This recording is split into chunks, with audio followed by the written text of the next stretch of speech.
So what do you do whenever you doubt? Or maybe there's things about the Christian faith that you're not sure of, and you're kind of trying to discern if they're really real. You want to figure it out. You want to know one way or another. I would say two things to that person. The first is this: be careful not to mistake spiritual apathy for doubt. I think so often what happens is like we say we doubt, or we're not sure if God is really there, if he's really active in our life, and yet we're like not reading the Bible, and we're not praying, and we're not going to church, and we're not being loving to people the way Christ calls us to, and then we wonder if God's really real or not. That's like saying, I don't know if my marriage is going to make it, but I'm not going to go to marriage counseling. I'm not going to read any books on how to have a good marriage. It's like you don't do any of the necessary things to find out or to actually solve the problem. And so I think a lot of times we think we're struggling with doubt when in reality, we're just really not seeking God, right? And the Bible says that those who seek are the ones who find. It doesn't just say anybody finds, right?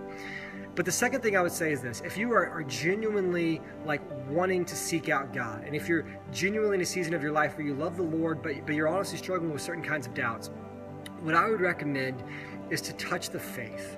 I think the moments when we're unsure about things are the moments when we need to embrace the things that God has given us to experience Him.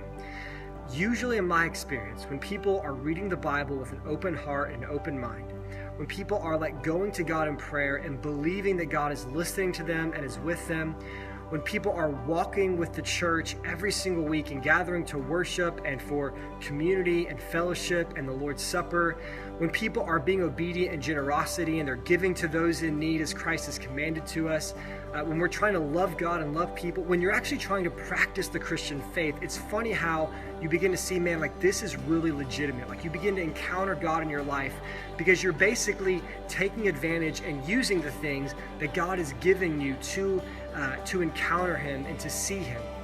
The Christian life is something to be tasted. It's something to be experienced. It's not just something to be believed. The gospel, or the good news that we believe, is the beginning of our journey. But once we believe the gospel, the remainder of our life is to love God and to love people, and it's a very experiential kind of thing.